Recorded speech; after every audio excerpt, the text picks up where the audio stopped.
হুসাইন রাদিয়াল্লাহু তাআলা আনহু এবং আমার নবীজির সম্পর্ক এত নিগুড় ছিল, এতই ভালো ছিল, এত মধুর ছিল।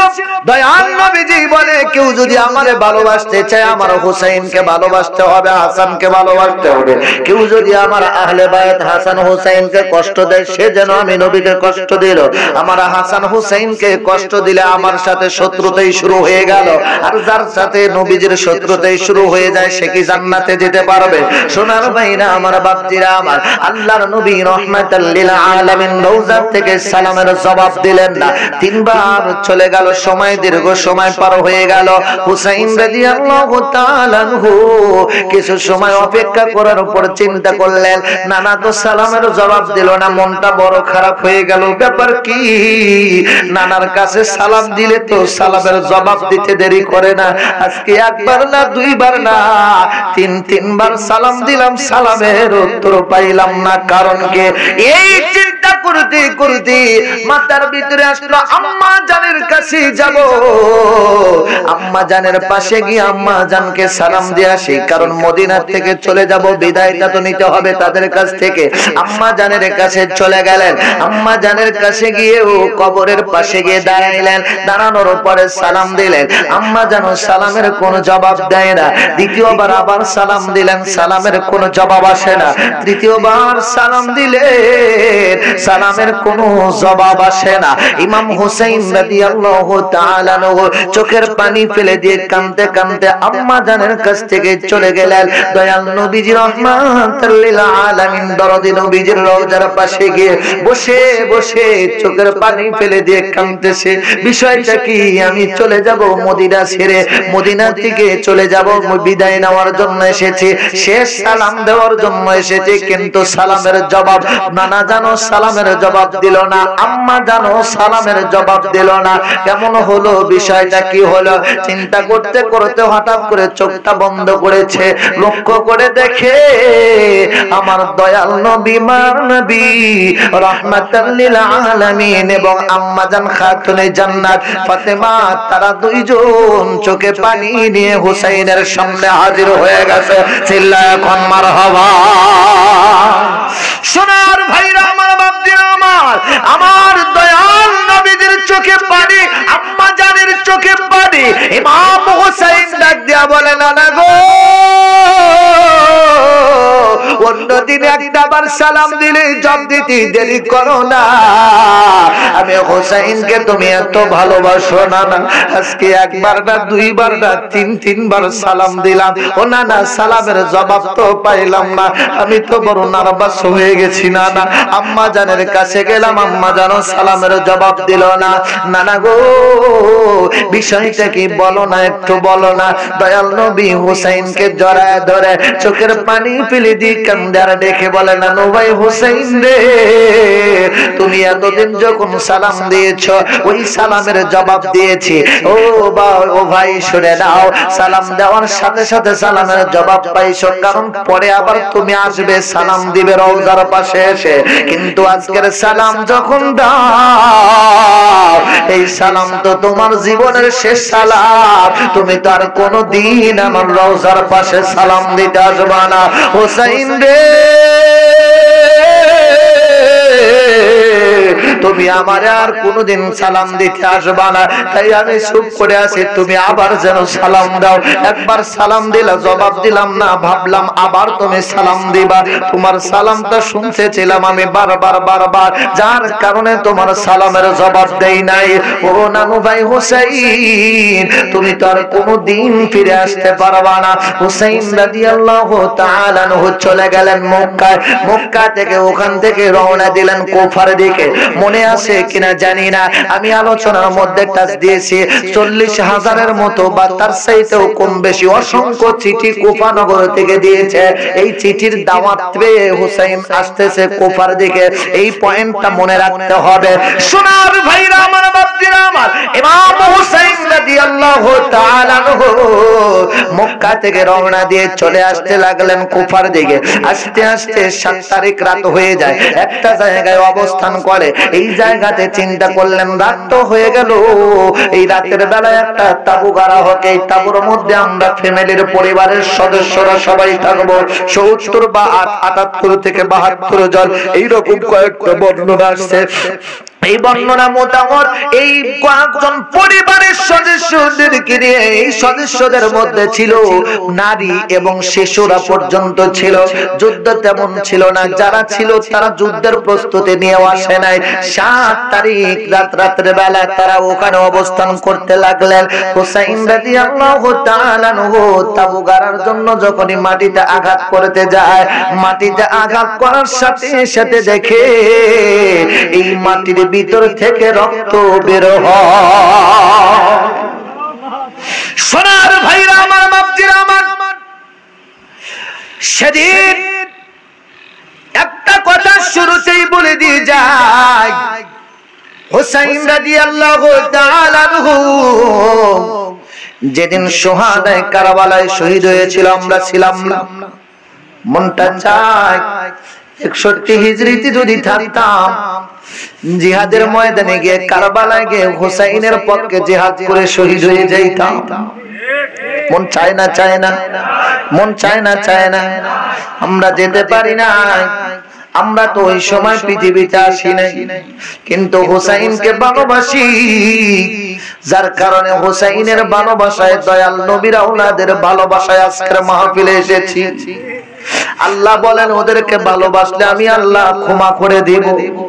এ বাবারা, আলোচনা শুধু শুনলে হবে না, তার মহব্বতে একটা ফোঁটা চোখের পানি যদি ফেলতে পারো, আল্লাহ পাক রব্বুল আলামিনের দরবারে এই এক ফোঁটা চোখের পানি জমা থাকবে।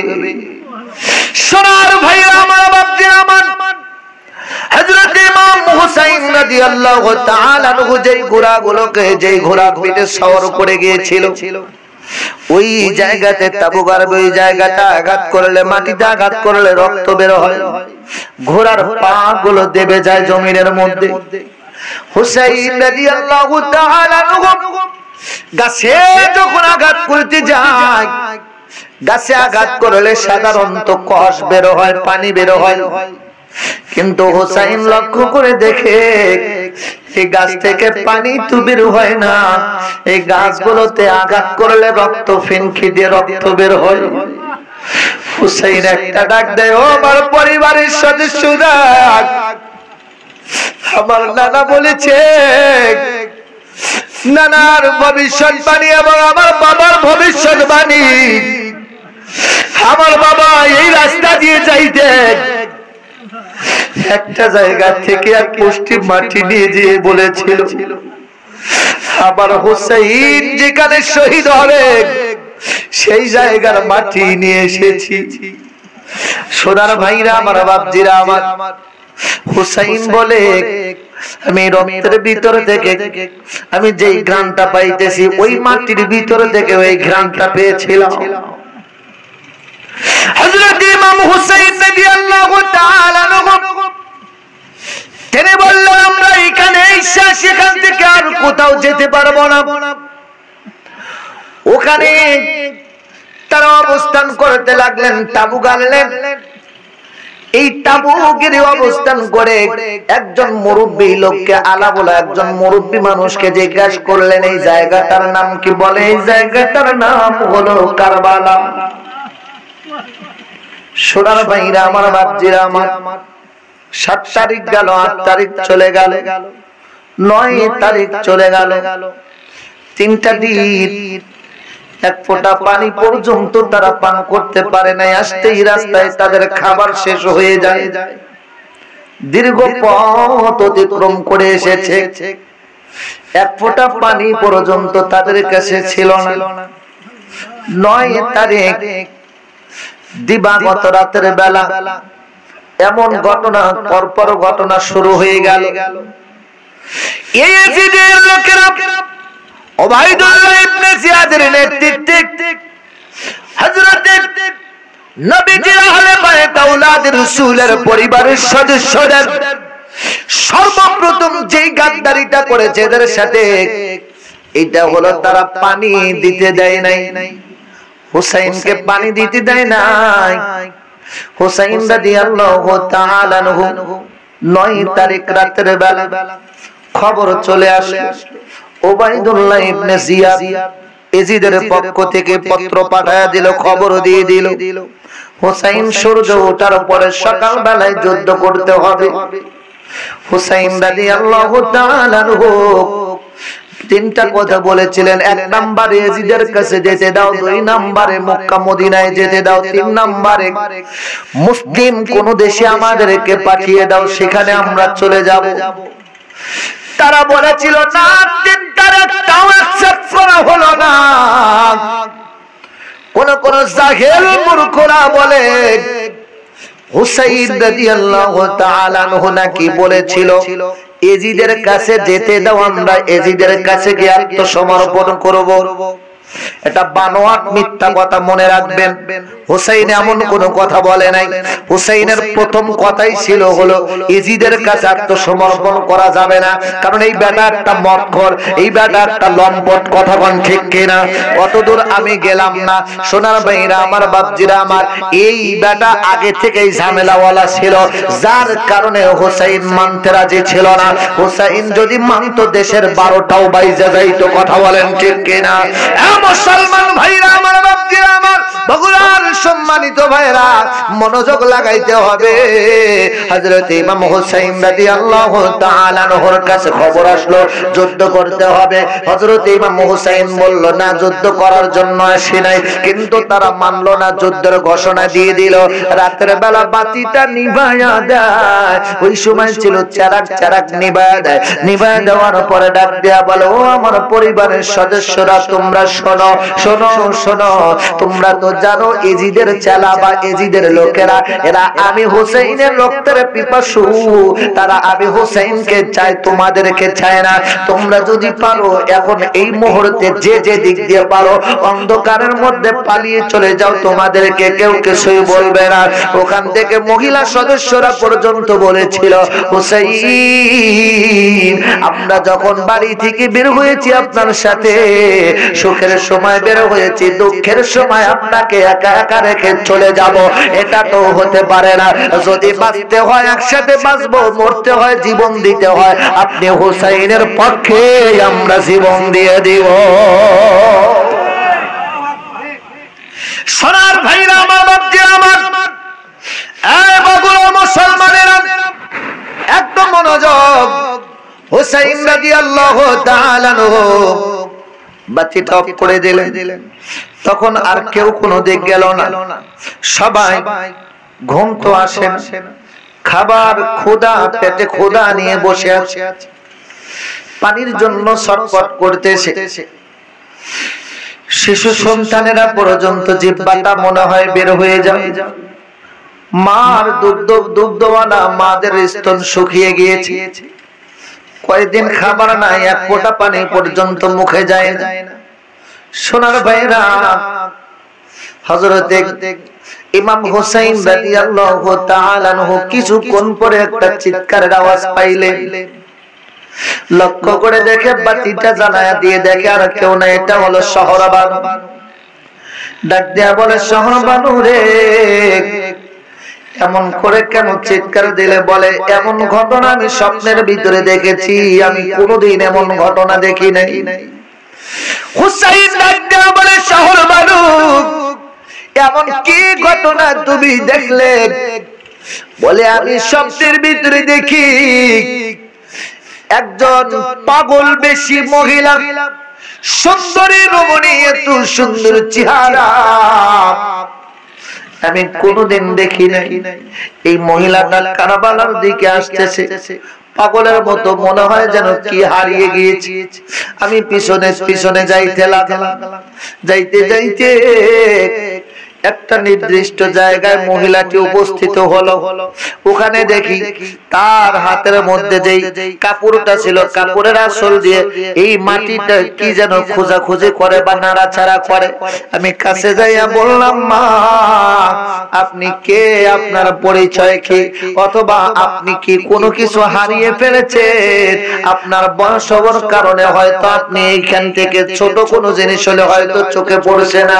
আমি শহর বানু, আমি যুবতী মানুষ, আমার চোখ এখনো ভালো আছে, আমারে বলেন আমি আপনার হারানো জিনিস খুঁজে বের করে দিব। মহিলাটি ডাক দিয়ে বলে, মা আমার কোনো কিছু হারায় নাই, তবে আমার হারাবে। তুমি আমার পরিচয় চাও, আমারে চেনো না, কিন্তু শুনে না আমি আর কেউ না, আমি হলাম তোমার স্বামী ইমাম হুসাইনের মা, আম্মা জান ফাতিমা রাদিয়াল্লাহু তাআলা আনহা। সরে কোন মারহাবা। আম্মা জান আপনি মুহূর্তে এখানে কেন? আম্মা জান ডাক দেয়া বলে, মাগো আমি এই জায়গায় এসেছি কেন, কারণটা জানতে চাও? আমার হুসাইন হবে জান্নাতি যুবকদের সরদার। আসলে শুধু যুবকদের সরদার নয়, সমস্ত পুরুষদের সরদার হবে। চিল্লা কোন মারহাবা।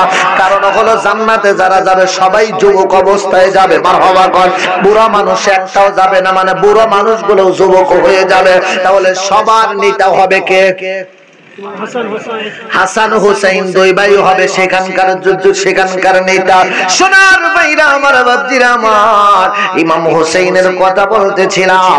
আম্মা জান ডাক দেয়া বলে, আমার সেই নেতা এত বড় নেতা, এত বড় সম্মানী ব্যক্তি, তার সম্মান কত বড় আমি মা জানি, তার সম্পর্কে আমি মা জানি, কিন্তু এই কুফা নগরের মানুষেরা আমার সন্তানের মর্যাদা, আমার সন্তানের সম্মানটা তারা দিতে পারবে না। যার কারণে ও মা, আমার কলিজার টুকরা সন্তান হুসাইনকে এই জায়গায় নির্মমভাবে শহীদ করা হবে রে। কিন্তু ওই সময় যখন শহীদ করার সময় আমার সন্তান যখন গড়াগড়ি করে কাঁদবে, এদিক থেকে ওদিকে গড়ান দিবে, ওই সময় যেন আমার সন্তানের শরীরের মধ্যে ব্যথা না লাগে, এই জন্য আমি মাটিটা ঝেড়ে দিয়ে যাচ্ছি, কোনো পাথরের খুশি যেন না থাকে, আমি ঝেড়ে দেওয়ার জন্য এসেছি। আম্মা জান চলে গেলেন। হযরত ইমাম হুসাইন রাদিয়াল্লাহু তাআলা আনহু কান্দে, হযরত শাহরবানু কান্দে।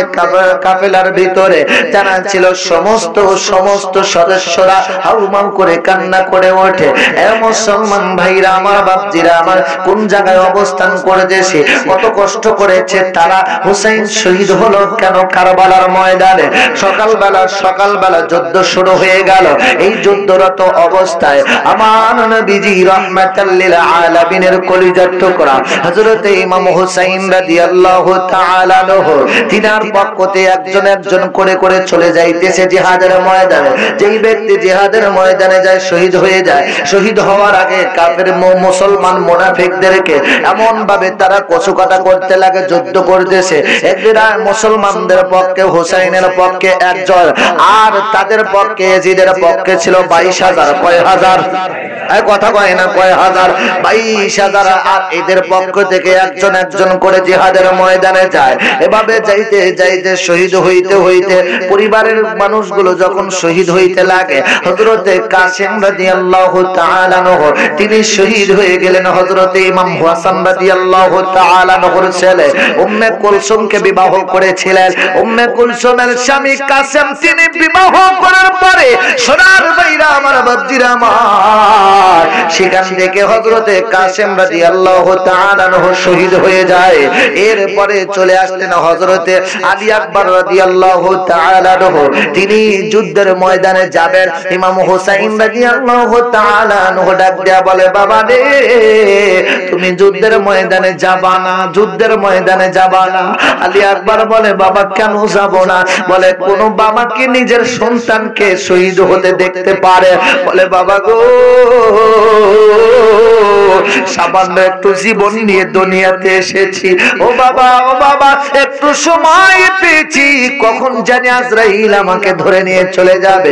বাবা গো, আমি চাই এই সামান্য হায়াতটুকু আমি আমার কাজে লাগাইতে। বলে কিভাবে কাজে লাগাইবা বাবা গো?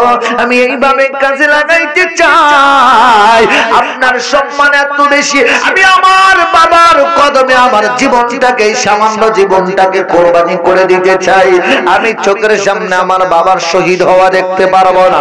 এই ঘটনাগুলো যখন বলতে লাগলেন, ইমাম হোসেন রাদিয়াল্লাহু তাআলা আনহু অনুমতি দিয়ে দিলেন। আলী আকবর রাদিয়াল্লাহু তাআলা আনহু যুদ্ধের ময়দানে চলে গেলেন। যুদ্ধ করতেছে করতে করতে এমন একটা পর্যায়ে চলে আসলো, হযরতে ইমাম হোসেনের কলিজার টুকরা আলী আকবরকে পরাজিত করতে পারছে না, কেউ তাকে পাকড়াও করতে পারছে না। এমন একটা পরিস্থিতি শুরু হয়ে গেল, যে আসে সেই একবার আঘাত করলেই শেষ হয়ে যায়, কেউ আর সামনের দিকে আগাইতে পারে না। বারবার যখন আঘাত করে, বারবার আঘাত ফিরিয়ে দিচ্ছে।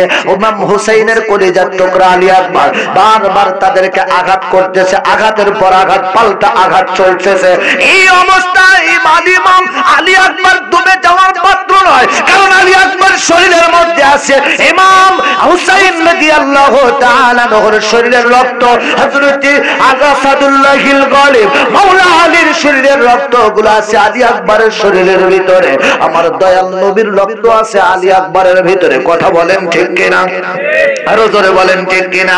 আলী আকবর তো দমে যাওয়ার পাত্র নয়, তিনি চালাচ্ছেন যুদ্ধ চলতে চলতে এমন একটা পর্যায়ে চলে আসে, ক্লান্ত অবস্থা হয়ে যায়। এই ক্লান্ত অবস্থায় তার এমন একটা অবস্থা, পানির জন্য ছটফট করতে লাগে, জিহ্বাটা মনে হয় যেন বের হয়ে যাবে, গলা শুকিয়ে আসতেছে। ঘোড়াটা নিয়ে রওনা দিলেন, কাফেলার দিকে চলে গেলেন। যাইয়া আব্বাজানকে ডেকে বললেন, আব্বাজান আমি তো যুদ্ধের ময়দানে গিয়েছি, আমি বড় ক্লান্ত, আমাকে যদি এক পেয়ালা পানি দিতে পারেন, আমি কথা দিচ্ছি এই কারবালার ময়দানে একটা মুনাফিকেরও বাঁচতে দেব না। ইমাম আলী আকবর ডাক দিয়া বললেন, বাবা এক পেয়ালা পানি দাও না। ইমাম হোসেন বলতেছে, বাবা তোমার আম্মা জানের কাছে বলো, আমার কাছে তো পানি নাই। আম্মা জানের কাছে যাইয়া বলে, আম্মা জান ডাক দিয়া বলে, আলী আকবর রে, তোরে যদি একটু পানি দিতে পারবো, তোর বড় ভাই কাসেম শহীদ হলো, একটু পানি চাইলো, পানি দিতে পারলাম না। তুই কি দেখোস নাই তোর 6 মাসের শিশু ছোট ভাই কিভাবে পানির কারণে শহীদ হয়ে গেল, একটু পানি পাইল না। শহর বানু আমার দয়াল নবীজির আওলাদ হোসেনকে ডাকলেন, ওগো ইমাম, আমার 6 মাসের শিশু আলী আসগর বড় হয় জীবনটা বের হয়ে যায়, কোন মতো নিঃশ্বাসটা চলতেছে, মনে হয় কখন যেন জানটা বের হয়ে যায়। ও নবীর আওলাদ, এই কুফা নগরের মানুষরা তারাও তো মুসলমান, তাদের ঘরেও তো ছোট ছোট বাচ্চা আছে, হতে পারে তাদের মায়া লাগতে পারে। আমার আলী আসগরকে নিয়ে যান, আলী আসগরের জন্য একটু পানি চান, তারা একটু পানি দিলে আমার আলী আসগর বেঁচে যাবে। ইমাম ডাক দিয়া বলে, শহর বানুরে, এই কুফার মানুষেরা পানি দিবে না। শহর বানু বলে, তবুও বলি যান না, যদি একটু পানি দেয়।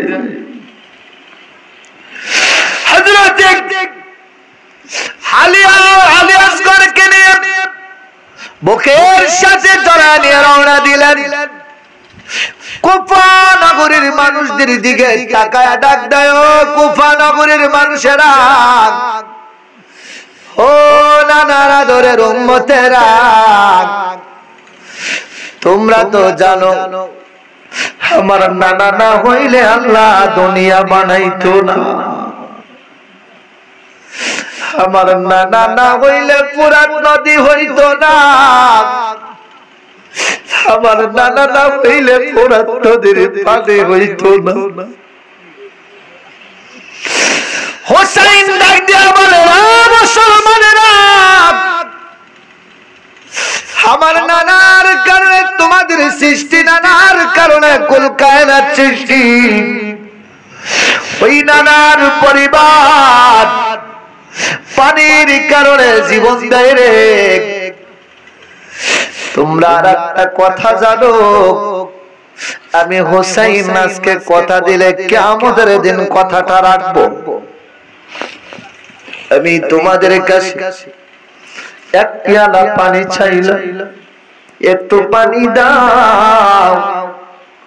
আমি হোসাইন এই কারবালার ময়দানে দাঁড়ায় কথা দিয়ে যাচ্ছি, এক পেয়ালা পানির বিনিময়ে তারে ছাড়া আমি জান্নাতে যাব না। জোরে কোন মারহাবা।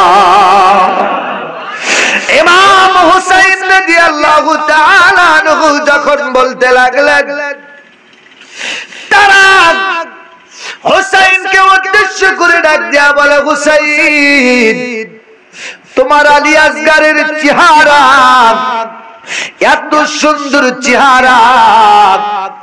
আলী আসগার যখন হাসতে লাগে, এই হাসি মাখা চেহারাটা দেখতে আমার দয়াল নবীর মতো লাগে।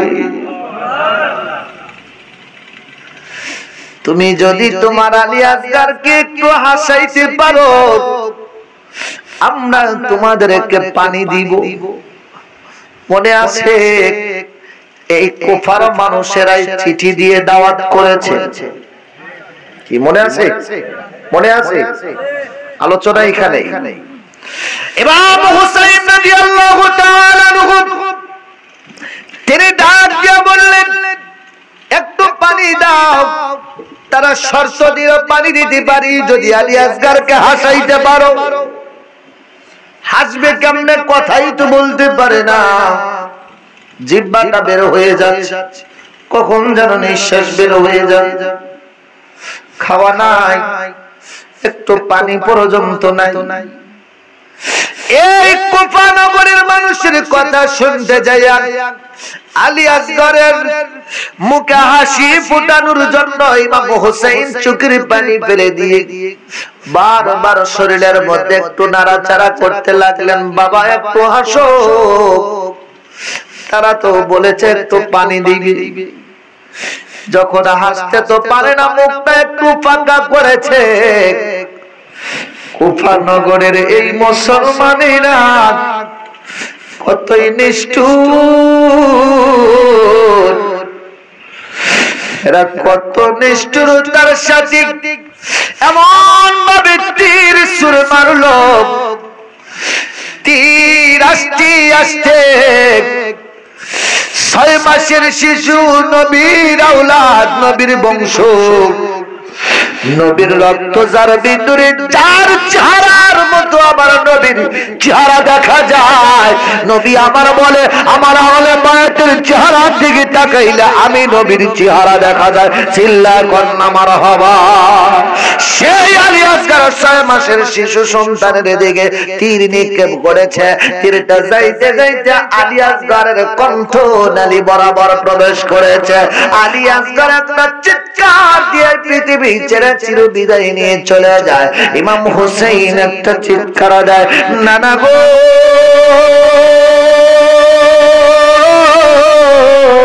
ও নানা, আইসা দেখে যাও তোমার কলিজার টুকরা, তোমার আওলাদদেরকে এই মুসলমানেরা, তোমার উম্মতেরা কেমন ভাবে নিষ্ঠুর ভাবে আঘাত করতেছে। ও নানা দেখে যাও কত নির্যাতন চালাইতেছে। ইমাম হোসেন রাদিয়াল্লাহু তাআলা আলী আসগারকে নিয়ে শহর বানুর হাতে তুলে দিলেন। ও শহর বানু, নাও তোমার কলিজার টুকরা সন্তানদের নিয়ে নাও, আর কোনদিন এই পৃথিবীতে ফিরে আসবে না। চিরদিনের মতো পানি পান করেছে, আর কোনদিন ফিরে আসবে না। কিন্তু শহর বানুরে, তুমি যখন আমার কোলের মধ্যে হোসেনকে, আমার কোলের মধ্যে আলী আসগারকে দাও, ওই সময় আলী আসগারের কানে কানে কি যেন বলে বলে দিয়েছিলে? ও শহর বানু কি কথা বলে দিয়েছিলে বলো না। শহর বানু বলে আমি কানে কানে বলেছি আলী আসগর শত্রুর সামনে যাইতেছো বাবা, তুমি বেঁচে থাকতে তোমার বাবার শরীরের মধ্যে যেন শত্রুর তীর না লাগে। ইমাম হুসাইন প্রমাণ করে দিলেন, আলী আসগর প্রমাণ করে দিলেন জীবন দিতে পারি হুসাইনের জন্য, হুসাইনকে কষ্ট দিব না। এ বাবারা, ইমাম হুসাইন রাদিয়াল্লাহু তাআলা আলী আকবরকে ডাকলেন, বাবা একটু আসো, পানি তো নাই, জিহ্বাটা বের করে দেই বাবা, এই জিহ্বাটা একটু শুষে জিহাদের ময়দানে চলে চলে যাবে। আলী আকবর হুসাইনের জিহ্বাটা মুখের মধ্যে দিয়ে একটা শোষক দিয়ে আবার বের করে দেয়। বাবা তুমি আবার জিহ্বা দিছো না গাছের কাঠ শুষতে দিছো? বাবা এখনো পর্যন্ত আমার জিহ্বা পানি না থাকলেও নরম আছে, তোমার জিহ্বা তো শুকিয়ে গিয়েছে, কাঠ হয়ে গেছে।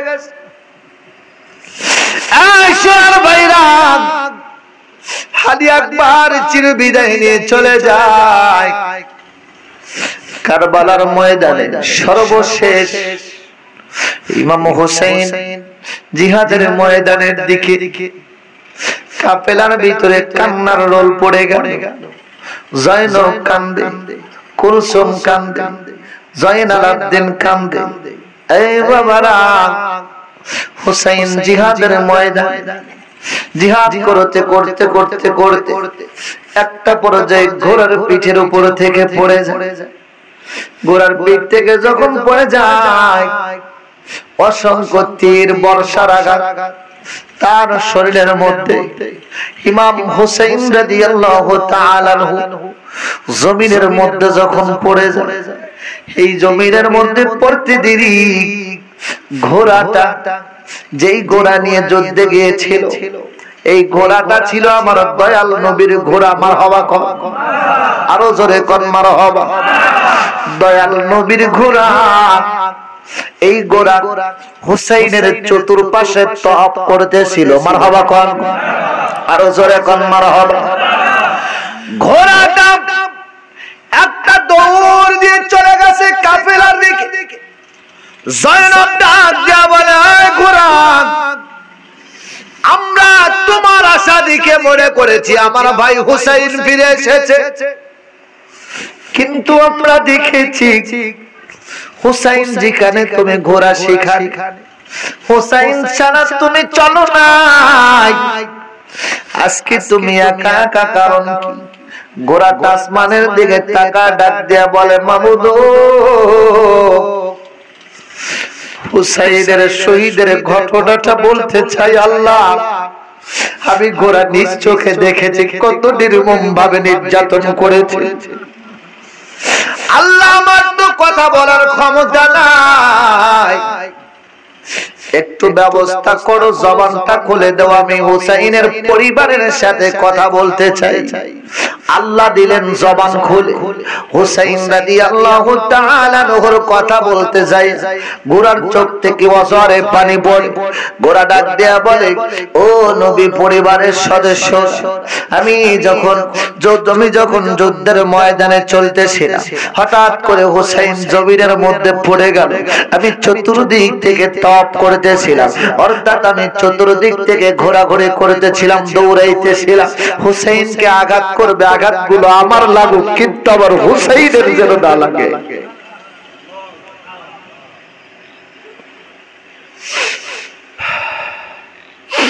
সোনার ভাইরা, ঘোড়া চোখের পানি ফেলে দিয়ে কান্দে আর বলে, সহ্য করতে পারি না। আমি হুসাইনকে বারবার আমার পিঠে তোলার জন্য চেষ্টা করেছি, পারি নাই। শেষ মুহূর্তে ঘোড়াটা ফোরাত নদীর পানিতে ঝাঁপ দিয়ে, কিতাবের মধ্যে লেখছে ওই ফোরাত নদীতে ঝাঁপ দিয়ে এই ঘোড়াটা আত্মহত্যা করেছিল। ঝাঁপ যাওয়ার সাথে সাথে ওখানে সাতরাইতে ইন্তেকাল করে। সোনার ভাইয়েরা, ওখানে ঘোড়ার উপরে অত্যাচার করেছে, তারা ছেড়ে দেয় না। তারা ঘোড়াটাও মানুষের মতো কথা বলতেছিল, অভিশাপ দিতেছিল এজিদকে। সোনার ভাইরা আমার, বাপজিরা আমার, আলোচনার শেষ প্রান্তে চলে এসেছি। ইমাম হুসাইন রাদিয়াল্লাহু তাআলা আনহুর বুকের উপরে সীমা গলা কাটতে যাবে। হুসাইন বলেছিল, সীমান রে, আমি তোমারে চিনেছি। আমার নানা বলেছে তুমি তো সেই ডোরা কাটা কুকুর। আমার নানা বলেছে, হুসাইন রে, ডোরা কাটা কুকুর সে তোমার রক্ত পান করবে। আমি বুঝতে পেরেছি তুমি সেই ডোরা কাটা কুকুর। ও শিমুর, তুমি আমার সরাসরি গলায় ছুরি চালাইতেছো। কাটবে না, তবে আমার কষ্ট হয় রে। যদি কাটতে চাও আমার সাইড দিয়ে কাটো। এই শিমুর শর্ত দিয়েছিল, ও হুসাইন, আমি তোমার কথা মতো তোমারে আমি কাটতে পারি, কিন্তু একটা শর্ত আছে। বলে শর্তটা কি? শর্তটা হলো, যখন কিয়ামতের দিন জান্নাতে যাইবা আমারে তুমি সঙ্গে করে নিয়ে যাইবা। কোন বর্ণনায় আসে হুসাইন রাদিয়াল্লাহু তাআলা আনহু এটা সমর্থন করেছিলেন, কথাও দিয়েছিলেন। সোনার ভাইরা আমার, বাপজিরা আমার, হুসাইন রাদিয়াল্লাহু তাআলা আনহু তিনাকে কত নির্মম ভাবে শহীদ করে ফেললেন। শরীর থেকে মাথাটা আলাদা করে ফেললেন। এরপরে ৭০টা ঘোড়া সারিবদ্ধ করে দিলেন।